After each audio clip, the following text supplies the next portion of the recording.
Hello and welcome to this short video exploring some of the questions students need answers to on this summer's grading process for qualification. Working together across the education system, we are aiming to deliver the very best possible process in these difficult circumstances. Instead of exams, school will be giving their students a centre-determined grades. This is their teacher's judgment of how well a student is performing in a subject. I know that this is an anxious and uncertain time for many young people and their parents. There have been very many unsettling and untrue stories about pupils having to take 40 tests on their return to school, which we will come to shortly. I'm therefore very pleased to have with me to answer these questions the Chief Executive of CCEA, Justin. Justin, since the cancellation of exams, CCEA has been working closely with my department to deliver revised arrangements.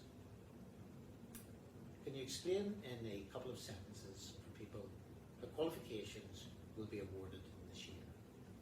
Well, Minister, thank you for the opportunity to talk to you about this. A student's grade will be based on their school or college's professional assessment, the standard at which they're performing at. There'll be no algorithms, there's no statistical models. Simply schools will determine grades and CCEA will then review samples of students' work during June to ensure consistency. Justin, you and I are aware that our young people have experienced unprecedented disruption in their learning during the past year. Can you clarify how this is considered in the process? Minister, normally students would be expected to know and understand all of the course content. And we understand that this is simply not possible this year.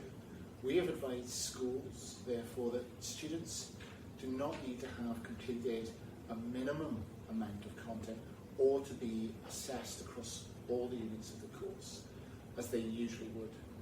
Rather, teachers will look at evidence of their performance only in those areas of the course that they have been taught. Precisely what evidence of students' performance can be taken into account? Wherever possible, a breadth of evidence should inform a teacher's assessment. So they might want to include students' performance in any of the practical exams or controlled assessments or coursework that they've completed throughout the year. Other class tests or mock examinations or work completed by students such as practice questions or essays, all can be included in that broad range of evidence. And CCEA is also providing papers which schools may choose to use with their students. And when I say choose, it's optional to use those with the students. And these are called the CCEA assessment resources. Can you tell people more about these assessment resources? So the assessment resource are optional question papers, which CCEA will provide to schools. We've recommended that schools that may wish to use one per subject. This is because they're a really good indicator of the standard of the student's performance, as they're fully aligned to the course specification, they have the right level of demand in them. And many students will have improved their knowledge, their understanding, their skills over the 2 years of the course, and they want to give themselves opportunity to show how they've progressed by using these instruments. Justin, can you explain how the CCEA assessment resource differs from the usual high-stakes exams? So, firstly, these assessment resources are entirely optional. Secondly, they will be marked by a student's class teacher. It's also important to highlight that schools can adapt the content within the assessment resource, omitting questions if there are aspects of the course that they've not had the opportunity to teach. Some schools may decide to use 1 or 2 extended questions from a paper. Above all, if used, they are only one piece of a range of evidence used to inform and support the teacher's overall assessment.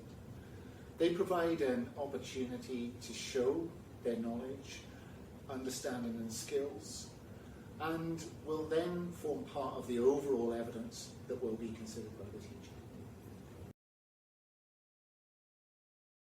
There have been some media claims that young people will need to sit 40 tests when they come back to school. Can you reassure parents and young people this absolutely won't be the case? So, Minister, there's no requirement that pupils will take multiple tests in their subject on their return to school. Rather, we would like to see schools use evidence of candidates' performance from any point during 1 or the 2 years of course of study that they've undertaken. Now, I know many young people have been working extremely hard during lockdown, and you set their minds at rest that this work can be counted by schools. So, Minister, absolutely. Work can be completed at home and can contribute towards the evidence considered by teachers. Can you explain to people how CCEA will be checking the grades from schools? So once a school has submitted their grades to CCEA, for A-levels that will be at the end of May, and for GCSEs right at the beginning of June, subject specialists inside CCEA will look at that work and will moderate that work, similar in fashion to the way that we would moderate coursework in a normal year. Once we've looked at that work, we will then be able to either proceed the school to awarding grades, or we might ask for some more evidence or information from the school. And once that's done, then the grades will be processed into grades for award and certification. Thank you very much indeed for all that clarification. That's all we have time for today. I hope this video has helped reassure you. There's further information and guidance on both my department and CCEA's websites. If you have any further questions about qualifications, please contact CCEA, who will be happy to help.